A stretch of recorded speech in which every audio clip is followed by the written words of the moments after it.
ఒరే చౌదరి, ఎంత పని జరిగిందో చూసావా? అర్జున్ రెడ్డి గావుకేక విని చక్రధరం, అతడి దగ్గరే ఉన్న కాంపౌండర్, నర్సు, పేషెంట్లు అందరూ ఉలికి పడ్డారు. ఏంటన్నట్లు చూశాడు చక్రధరం. అక్కడ మీ మామ కూతురు మంగ చచ్చిపోతుందట. వీళ్ళకేదో మహాపద వచ్చినట్లు పొరుగు పెడుతున్నారు. అమ్మ వందన అక్కడికి. అసలే ఇక్కడ కాకి అక్కడ వాళ్లం లేదు కదా. ఎవళ్ళు ఏమైతే వీళ్ళకెందుకు చెప్పు? ఇది మనకెంత అవమానం. చక్రధరం నిర్ఘాంతపోయాడు. మంగకేం? ఏమో, ఎవడు చూడొచ్చాడు. వారం రోజుల నుంచి ఏదో రోగమట. మందుకు మన దగ్గరకు రావడానికి వాళ్ళకి నామోషి అయింది. వీళ్లు వాళ్ళింటికి పరిగెట్టడానికి అభిమానం లేకపోయింది. చాలా కోపంగా ఉంది రెడ్డి ధోరణి. చక్రధరం అదేం వినిపించుకోలేదు. ఆత్రంగా కూర్చున్న చోటు నుంచి లేచాడు. నర్స్, నా బాక్స్ తీసుకురా. త్వరగా రావాలి నాతో. కాంపౌండర్, త్వరగా హాస్పిటల్ మూసేసి నువ్వు కూడా రా, మేం వెళుతుంటాం. ఒరే, ఎందుకురా ఈ పిలవని పేరంటాం? నీకు సిగ్గులేదు? వద్దురెడ్డి, కోపం తెచ్చుకోకు అంటూనే సాగిపోయాడు చక్రధరం. దారిలో శేషారెడ్డి ఎదురయ్యాడు. విషయం తెలీదేమోనని చెప్పొస్తున్న అతడు ఈ కొత్త విషయం విని నిర్ఘాంతపోయాడు. ఏంటలా వెళ్లడం అర్థం? కొంచెం కోపంగానే అడిగాడు శేషారెడ్డి. ఒడివడిగా నడుస్తున్న చక్రధరం ఆగాడు. శేషారెడ్డి భుజంపై చేయి వేస్తూ, రెడ్డి, విరోధాలు ఇవాళుంటాయి, రేపు పోతాయి. కానీ ప్రాణమొస్తుందా? మనకు విరోధాలు, కానీ లోకమేంటో తెలియని పసిపిల్ల, అభము శుభము ఎరుగని అమాయకురాలు. మంగపై నాకేం కోపం చెప్పు అన్నాడు. వెళ్ళు, చెప్పుదెబ్బ కొడతారు. అయినా మీరు ఒకటి కాకపోయారా? మధ్యనున్న వాళ్ళం ఎలాగూ మధ్యవాళ్లమే అవుతాం నిష్ఠూరంగా అన్నాడు శేషారెడ్డి. చిరునవ్వుతో అన్నాడు చక్రధరం. రెడ్డి, కోపమొచ్చే మాటే గాని ప్రస్తుతం అందుకు ఆస్కారం లేదు. డాక్టర్ని ఉండి నిష్కారణంగా ఒక ప్రాణం, అందులోనూ దగ్గర బంధువు ప్రాణం పోతుంటే చూడగలనా? మామయ్య హారతి పడతాడో చెప్పుదెబ్బ కొడతాడో నేను ఆలోచించలేదు, ఆలోచించను. ప్రస్తుతం మంగ ప్రాణం కోసం పోరాడాలి, అంతే. అందుకేదైనా భరించదలుచుకున్నాను. నువ్వు కూడా వస్తే సంతోషిస్తాను. శేషారెడ్డి మరి మాట్లాడలేదు, మౌనంగా అనుసరించాడు. నువ్వెప్పుడేం చేస్తే కాదన్నాం గనుక అన్నాడు వెనకే వస్తున్న అర్జున్. ఎందుకొచ్చారు? నా బిడ్డ చచ్చిపోతుంటే సంతోషిద్దామనా? ఏడ్చి ఎరుపెక్కున్న కళ్లతో క్రోధం తాండవమాడగా పెద్ద గొంతుతో అరిచింది రుక్మిణి. ఆ మాటలకు వందనాదేవి, లక్ష్మీదేవి లెక్క చేయకుండానే రోగి మంచం దగ్గరకు చేరారు. మంగా, వచ్చే ఏడుపుని ఆపుకుంటూ మంగ పక్కలో కూర్చుని తల నిమురుతున్న వందన చెంప చెళ్ళుమంది రుక్మిణి చెయ్యి. పిన్ని, అంతకంటే వందన మాట్లాడలేకపోయింది. లక్ష్మీదేవి కొయ్యబారి చూడసాగింది. దాని జీవితానికి అడ్డొచ్చి నాటకమాడుతుందే కాక దాన్ని దగ్గరుండి సాగనంపాలనొచ్చావా? నడు బయటకు. నీ పాడు శకునమైతే నా బిడ్డ బతకపోయినా బతకదు. ఎందరిని మింగి బతికావు, ఇంకా ఎందరిని మింగదలుచుకున్నావు. అంతలో బండి కట్టించి సిద్ధంగా పెట్టి లోనుకొచ్చిన రామయ్య లక్ష్మీదేవిని, వందనను చూసి ఉగ్రుడైపోయాడు. ఎందుకీ పిశాచాలన గడపతొక్కాయి? నిల్చున్న పడంగా బయటకు గంట్రా. గంటనవసరం లేదు. బుద్ధిలేకొచ్చిన వాళ్లే వెళ్లగలరు వచ్చినట్టే. గంభీరంగా వినవచ్చిన ఆ మాటలకు అందరూ వెనుతిరిగి చూశారు. వందన, అమ్మా, మీరు వెళ్ళండి ఇంటికి. వెళతాను పిన్ని, నేను వెళ్ళిపోతాను. శాశ్వతంగా పోతాను ఈ లోకం నుంచి. నేను పోయే పక్షంలో మంగ బతికేటట్టయితే తప్పకుండా చచ్చిపోతాను అంటూ పరిగెత్తింది వందన. అందరూ నిర్ఘాంతపోయారు. చావే చావు అక్కసుగా అంది రుక్మిణి. నువ్వెందుకురా వచ్చావు నా ఇంటికి? నిన్ను ప్రాణాలతో పోనివను. రామయ్య చక్రధరం తలకు సూటిగా చేతికర్రెత్తాడు. కంగారుగా శేషారెడ్డి, అతడి తమ్ముడు మునసోపై కలబడబోయారు. కాని వారికి అవకాశం ఇవ్వకుండానే చక్రధరం ఎడంచేత్తో ఆ కర్రను పట్టి ఒక్క ఊపు ఊపి తోసేశాడు. దాంతో రామయ్య చేతిలో కర్రతో సహా వెళ్లి అంత దూరాన పడ్డాడు. ఒరే రెడ్డి, ఎవళ్ళో ఒకళ్ళు వెళ్లి అమ్మను వందనను ఆశ్రమంలో కనిపెట్టుకునుండండి. వందనను మళ్లీ నాకు అప్పచెప్పే బాధ్యత మీది సుమా. ఏ అగాయిత్యమూ చేయనీకండి అని వగరుస్తూ చెప్పుకుపోయాడు చక్రధరం. ఇంకా అతడి నోట్లో మాట నోట్లో ఉండగానే శేషారెడ్డి వెళ్లిపోతున్న అత్తాకోడళ్ల వెనుక పరుగు పెట్టాడు. అర్జున్ రెడ్డి అక్కడే చక్రధరం పక్కనే అంగరక్షకుడుగా వెనక పరిగెట్టాడు పులిలా చూస్తూ. కింద పడిపోయిన రామయ్య బాణంలా లేచాడు. చక్రధరంపైకి దూసుకొస్తూ, ప్రాణాల మీద ఆస్తోనే వచ్చేవట్రా మళ్ళీ నా ఇంటికి అని అడిగాడు. మావయ్య, మంగ మంచం వైపు నడుస్తూనే హోంకరించాడు చక్రధరం. నువ్వట్టే హంగామా చేస్తే లాభం లేదు. నిన్ను స్తంభానికేసి కట్టిపెట్టైనా మంగకు వైద్యం చేసి తీరతాను. ఈ పల్లెల్లో ఎవరూ వైద్యలోపం వల్ల చావకుండా ఉండడానికే నేనిక్కడికొచ్చాను. ప్రభుత్వం డబ్బు తింటున్నాను. నా కర్తవ్యం నుండి నేను ఎటువంటి పరిస్థితుల్లోనూ దూరం కాలేను. నేను నీ మేనల్లుని కాను, డాక్టర్ చక్రధరాన్ని అంటూ కళ్ళు లోతుకుపోయి స్పృహ తెలిసి తెలియని స్థితిలో నీరసంగా మంచానికి అంటుకుపోయి పడున్న మంగనాడి పరీక్షించాడు.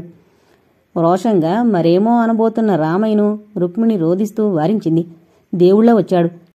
నా బిడ్డ బ్రతుకుతుందేమో, మీ కక్షలు నా బిడ్డ మీద చూపెట్టకండి, అతన్నేమి అనకండి, అంటే నా మీదొట్టే, వైద్యం చేయనియండి అని భర్త కాళ్ళను చుట్టేసుకుంది.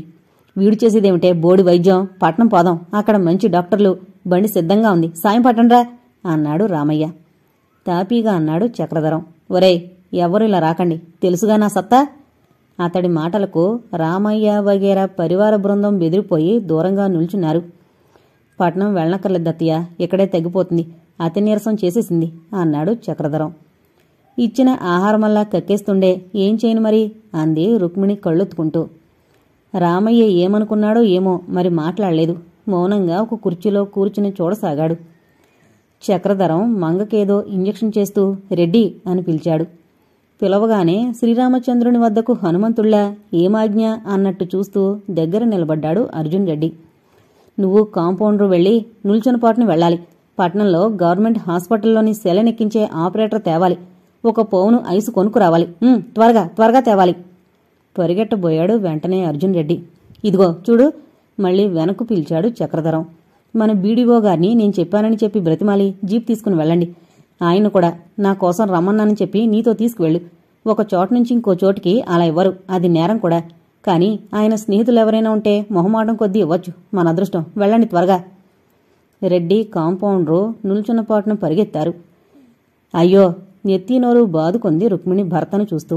అతడేదో కావాలంటుంటే అలా బొమ్మలే కదలరేం, అస్తమానం పట్టణాలకు పరుగులెడతారు కదా ప్రతి చెత్తపని కోసం. ఒక్కసారి తల తడుముకుంటూ అటు ఇటు అయిష్టంగా ఇబ్బందిగా కదిలాడు రామయ్య. క్షణం అటు ఇటు చూసి చక్రధరం అన్నాడు.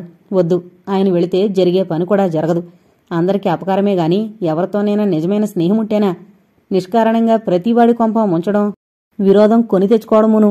నోరుమీరా తెగ వాగుతున్నావు అన్నాడు రామయ్య. ఉన్నమాట అన్నాను. మంగకు ఇంజెక్షన్ చేస్తూ అన్నాడు చక్రధరం. ఆనాడు సమితి మీటింగ్లో మేమంతా తాపత్రయపడుతుంటే అదేదో మా ఇంట్లో పండగలాగా అడుగడునా మాకు అడ్డం తగిలావు.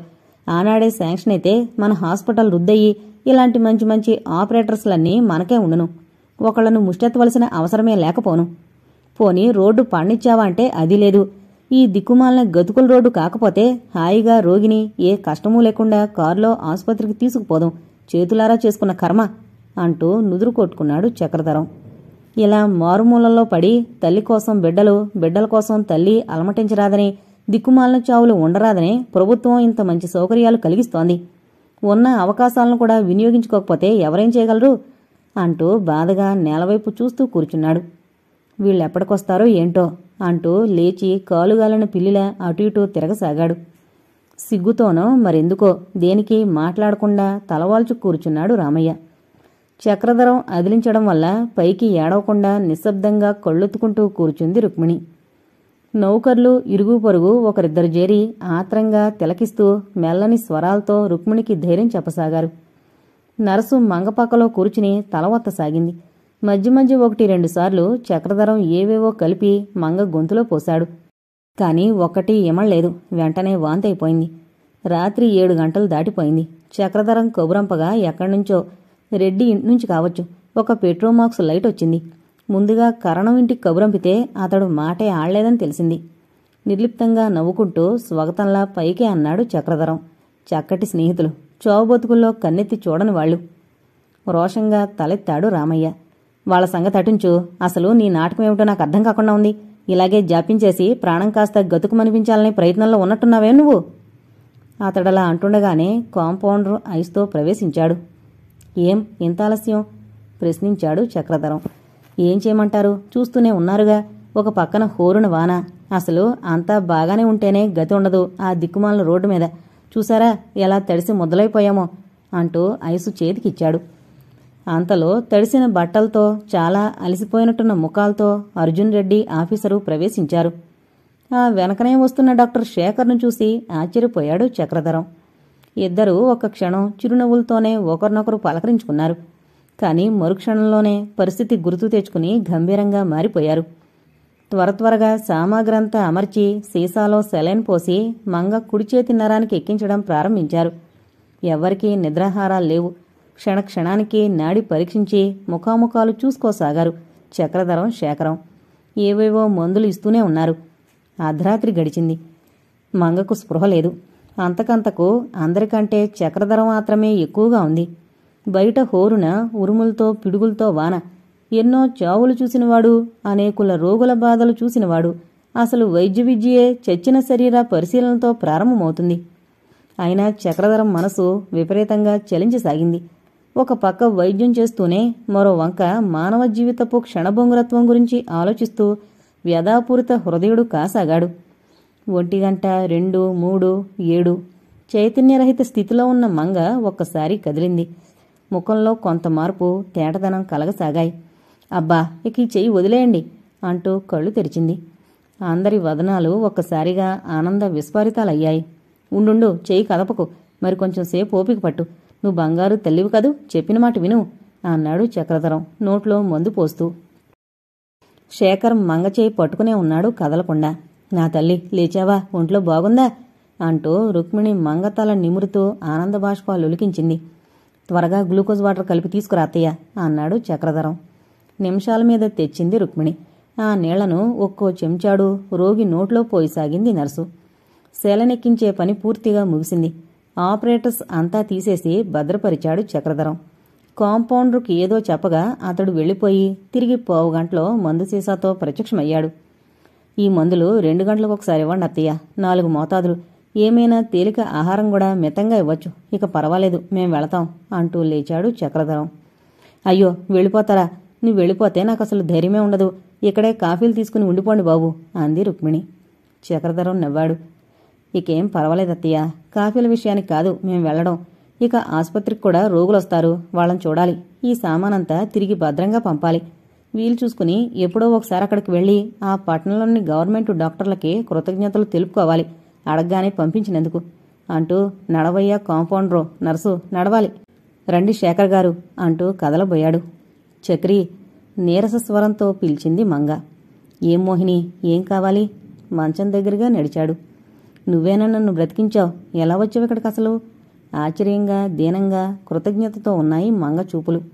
అంతవరకు పిడిరాయిలా కదలక మెదలక కూర్చున్న రామయ్య కస్సుమంటూ లేచాడు.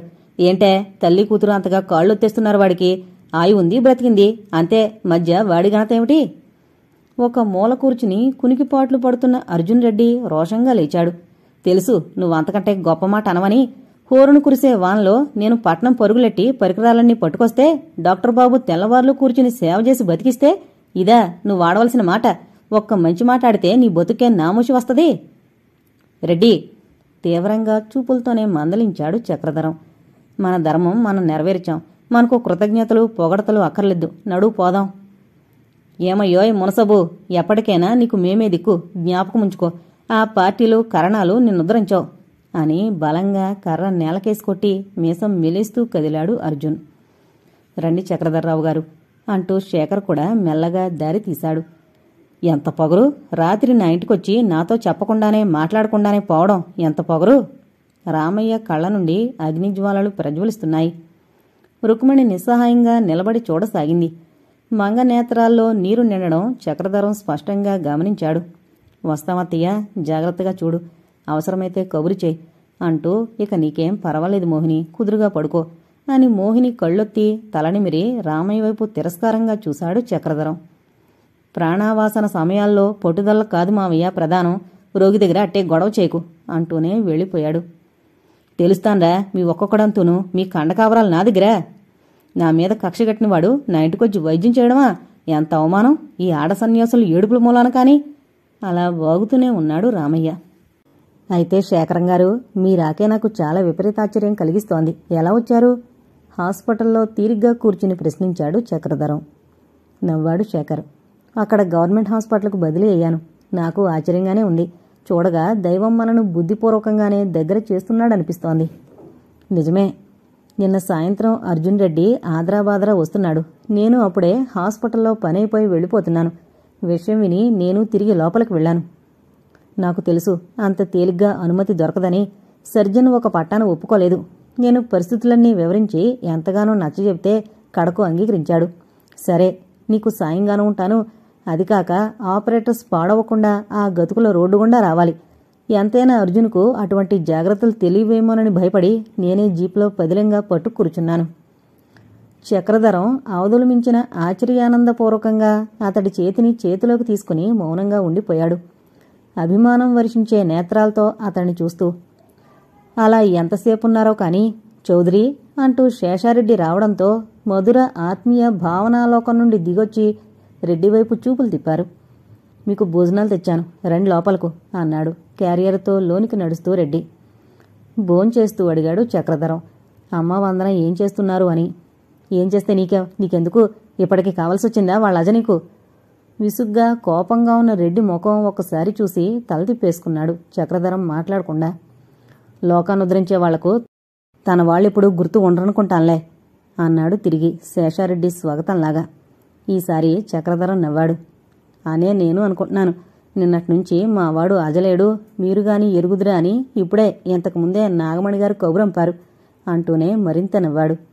కానీ ఈ ప్రతిహాస్యం రెడ్డిపై పంచేయలేదు. గంభీరంగా కూర్చున్నాడు. వందన ఏమంటుంది అడిగాడు చక్రధరం. ఏమంటుందా, త్వరలో చచ్చిపోతానంటోంది. ఎందులోనూ పడిపోకుండా అయితే ఆపగలిగాను, కానీ నిన్నటి నుండి ఇవాళ వరకు తిండి కాదు కదా, పచ్చి మంచినీళ్ళైనా తాగించలేకపోయాను. నిజమా? అదిరిపడి అడిగాడు చక్రధరం. మరి అమ్మేం చేస్తోంది తిరిగి అడిగాడు. శేషారెడ్డి విసుగ్గా అన్నాడు. ఎందుకీ చేతకాని ప్రశ్నలు? ఒక్కసారి నువ్వు స్వయంగా వెళితే సర్దుకుపోలే. చెప్పు దెబ్బలు కొట్టేవాడింటికి పిలవకుండానే వెళ్లి వైద్యం చేయడానికి అభిమానం లేకపోయింది. వందని ఎప్పుడో ఏదో తెలుసో తెలియకో అన్న మాట మాత్రం మరిచిపోలేకుండా ఉన్నావు కదూ. ఎంత తెలివైన వాడివి అంటూనే క్యారియర్ సర్దుకుని వెనక నుంచి చక్రధరం పిలుస్తున్నా వినిపించుకోకుండా విసవిస వెళ్ళిపోయాడు. అంతా వింటున్న శేఖర్ విషయాన్ని చూచాయిగా అర్థం చేసుకోగలిగాడు. నేనిక సెలవు తీసుకుంటాను, మీరు వెళ్ళండి. అయిన వాళ్ల విషయంలో పంతాలు దేనికి అన్నాడు సానునయంగా సలహా ఇస్తున్నట్టు. పంతం కాదండి, తలచుకుంటే వెళ్లగలను, కానీ జరిగిన సంగతిది అంటూ మాధవయ్య ఆశ్రమానికి నిప్పు పెట్టడం దగ్గర నుంచి జరిగిన విషయాలన్నీ వివరించాడు అతడికి చక్రధరం. లోకాపవాదానికి వెరచికాని పట్టుదల్లేమీ లేవండి అన్నాడు ముగిస్తూ. సరే, ఇకెటూ మీరు వివాహం చేసుకో నిశ్చయించుకున్నారు కదా, మరి లోకాపవాదాల భయం మీకెందుకు? నిర్భయంగా ఇష్టానుసారం వర్తించండి. మీకీ విషయం పూర్తిగా తెలీదు శేఖర్ గారు. నేనొక్కడిని నిశ్చయించుకున్నంత మాత్రాన ప్రయోజనమేమిటి? ఇంకా అనేక ఆటంకాలున్నాయి. అంతలో జీప్ రావడంతో సంభాషణ ఆగిపోయింది. విష్ యూ గుడ్ లక్ అంటూ గ్రామవాసులతో జాగ్రత్తగా మసలమని మరొకసారి హెచ్చరించి వెళ్లిపోయాడు శేఖర్. తనపై వచ్చిన ఫిర్యాదుల విషయంలో అతడు చేసిన సాయానికి కృతజ్ఞత తెలుపుతూ సాగనంపాడు చక్రధరం. ఆశ్రమానికి వెళ్లడమా మానడమా అనే ద్వైధీభావాలతోనే సాయంత్రం వరకు గడిపేశాడు. సాయంత్రం ఒక నిశ్చయానికొచ్చి ఒకసారి ఆశ్రమానికి వెళ్లి తల్లిని వందన్ను చూసి రావాలనే ఉద్దేశంతో బయలుదేరాడు. అతడలా బయలుదేరగానే అలా ఒక వ్యక్తొచ్చి అతడి పాదాలను చుట్టేసుకున్నాడు. డాక్టర్ బాబు, నా బ్రతుకు నిలబెట్టుదరా, చచ్చి నీ కడుపును పుడతాను, నీకు మొక్కుతాను. ఏమిటి?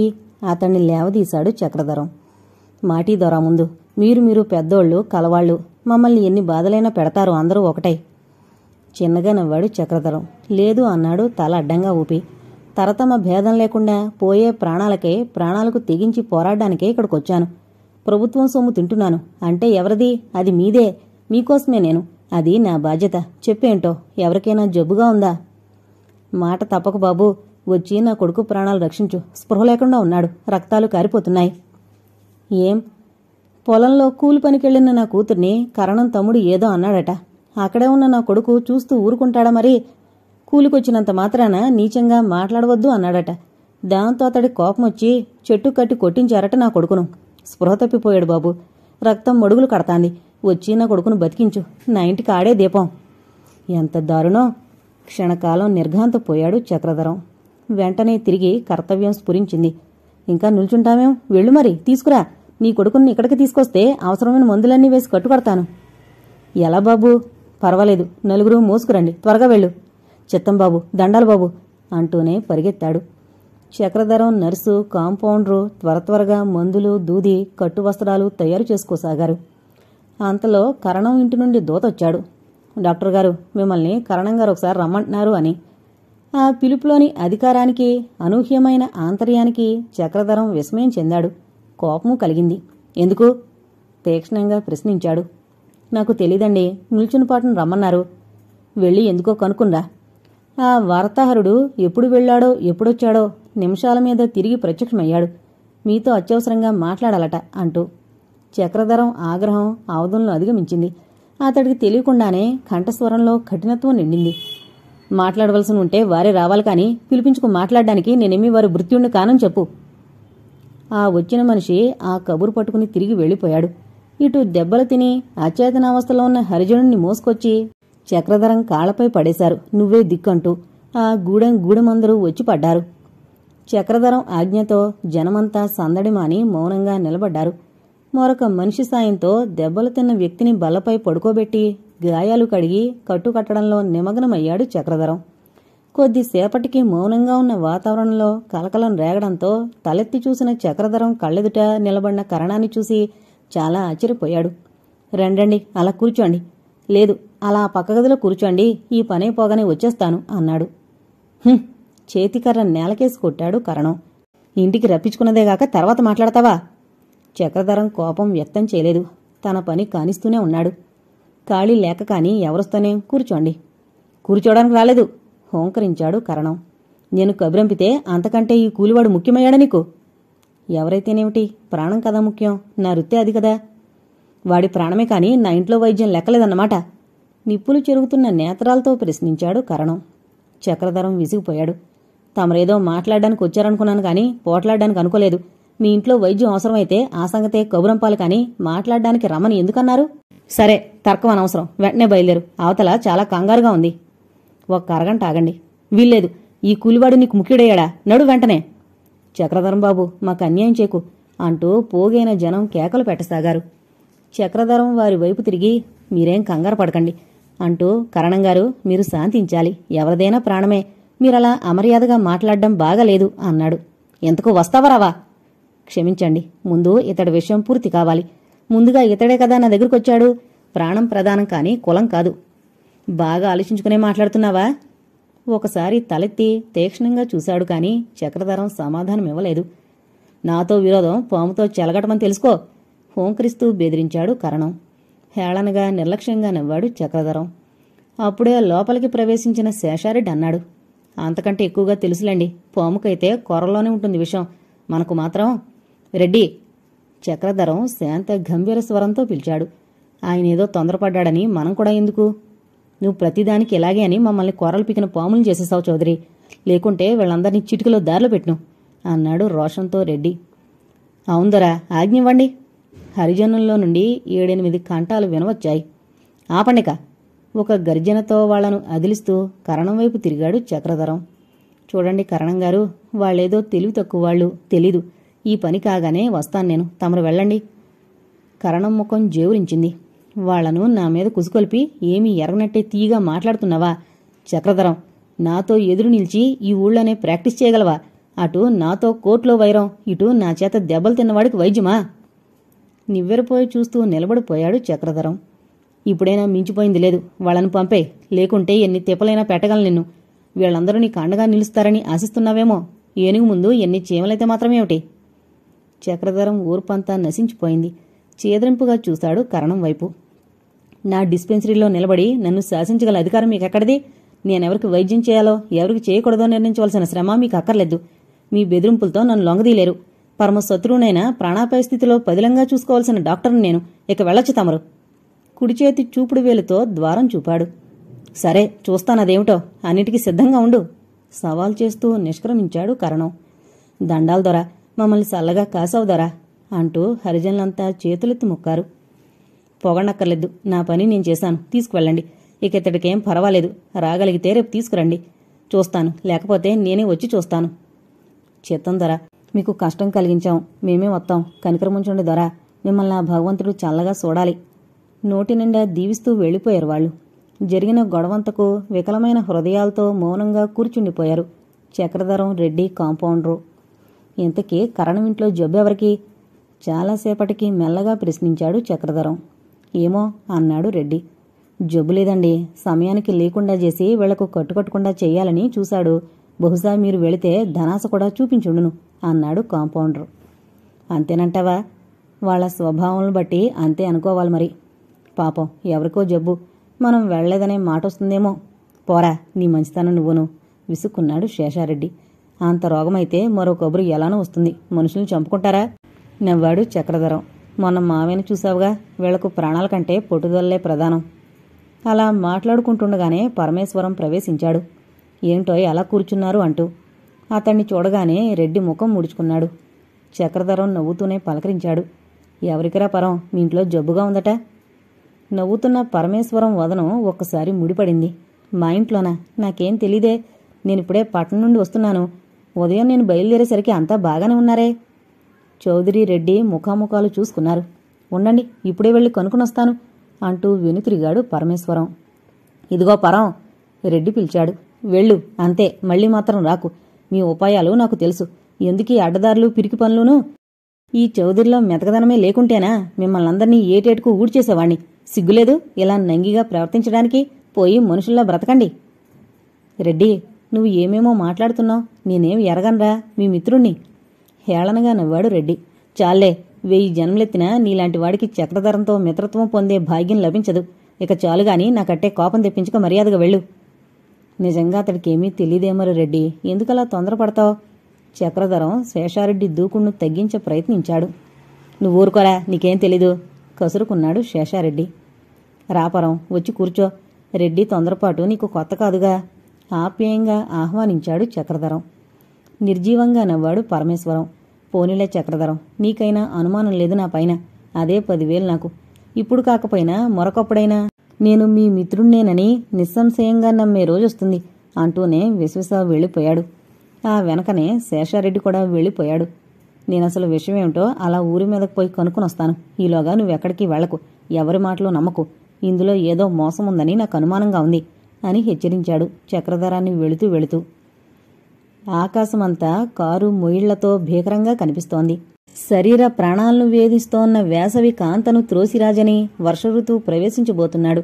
ఆ సంఘర్షణ ఫలితంగా గాలిదుమారాలు రేగుతున్నాయి. వరుణుని ఆగమనం తెలియబరుస్తూ ఉన్న వాయువు సంరంభానికి తట్టుకోలేక ధరణి తల్లడిల్లి తబ్బిబ్బవుతోంది. తటిల్లతలు ప్రకృతిని భయకంపితం కావిస్తున్నాయి. అటువంటి వాతావరణంలో వందనా అన్న కేక విని త్రుళ్ళిపడింది వందనాదేవి. ఎవరు ఇటువంటి సమయంలో నన్ను పిలుస్తున్నారు? బావా? కాదు, అతడి కంఠస్వరం కాదు మరి. వందనా మళ్లీ వినిపించింది కేక. ఆ అత్తయ్య కోసం చూస్తే ఆమె కళ్లేదు. మాధవయ్యకు సాయంకాలం పూజా సామాగ్రి అమర్చే ప్రయత్నంలో ఉంది. ఇక లాభం లేదు అనుకుంటూ తలుపు తీసి బయటకొచ్చింది. పరమేశ్వరం, నువ్వా? భయకంపితురాలై ఒక్కడుగు వెనక్కు వేసింది. పరమేశ్వరం వదనం చిన్నబోయింది. ఎందుకలా భయపడతావు వందనా? నేనేమీ దుర్మార్గుణ్ణి కాదు. వందన మాట్లాడలేదు. ఆమె నేత్రాల్లో భయ సంశయాలు మాయలేదు. మొదట తెలియక నేను మూర్ఖంగా ప్రవర్తించిన మాట నిజమే, కానీ నేను దుష్టుణ్ణి కాదు వందన, నన్ను నమ్ము. నాపై చౌదరికి రెడ్డికి కూడా అదే అనుమానం వచ్చింది. వాళ్ళిప్పుడు నా మాట ఏదీ నమ్మే స్థితిలో లేరు. అందుకే నీ దగ్గరకొచ్చాను. మీ మేలు కోరుతున్నాను. నిజం చెప్తున్నాను. చక్రధరాన్ని కాపాడుకో. అసలు విషయం చెబుతున్నాను విను. అతడు చెప్పిన సంగతి విని నిలువున కంపించిపోయింది వందనాదేవి. అంతకంతకు ఉధృతమవుతున్న ప్రచండ వాయువుల తాకిడికి ఆశ్రమంలోని చెట్లన్నీ విపరీతంగా ఊగిపోతున్నాయి. ఏ క్షణాన ఏ వృక్షమైనా కూకటి వేళతో పెళ్లగించబడి నేల కూలొచ్చు. అంతకంతకు దట్టమవుతున్న కారు మేఘాల ప్రభావం వల్ల లోకం అంధకారపూరితం కాసాగింది. పెళపెళ ఉరుములు కూడా ప్రారంభమయ్యాయి. ఆందోళిత మనస్కైన వందనాదేవి అత్తయ్య అంటూ లోనికి పరిగెట్టింది. కాని పరిగెట్టిందల్లా గుమ్మంలోనే హఠాత్తుగా ఆగిపోయింది. బయట ప్రకృతి చేస్తున్న సంచలనం కాని, లోకం చేస్తున్న సంకల్పించుకున్న అన్యాయ అక్రమాలు కాని లోపలికి ప్రవేశింపజాలని పవిత్ర ప్రదేశం అది. అటు ఇటూ చలిస్తున్న దీపకాంతిలో దైవమందిరం తళతళలాడుతోంది. ఆ దైవం తనకేమీ పట్టనట్లు నిశ్చలంగా నిలబడి అందుకుంటున్నాడు మాధవయ్య తనకు జరుపుతున్న పూజా పారాయణాలను. జ్యోతుల కదలికకు అనుగుణంగా ఆ ఆరాధకుడి వదనంపై ఒక పరి వెలుగు, మరొక పరి నీడలు ఆవరిస్తున్నాయి. అక్కడే కొద్ది దూరంలో స్థిరంగా కూర్చుని చేతులు జోడించి అవనత నేత్రియే ఉంది లక్ష్మీదేవి. శంఖచక్రధారి, నువ్వే దిక్కు. ఒక్క నమస్కారం చేసి మరి ఆలస్యం చేయకుండా బయటకు పరిగెత్తింది వందనాదేవి. మతిస్థిమితం లేకుండా కూర్చున్న చక్రధరం గోపన్న పిలుపు విని తలెత్తాడు. ఏం, అమ్మాయి గారికి ఎలా ఉంది? బాగుందా అని అడిగాడు. బాగానే ఉన్నారు బాబు. లేచి కొంచెం అటు ఇటు తిరుగుతున్నారు. మందు కోసం వచ్చావా?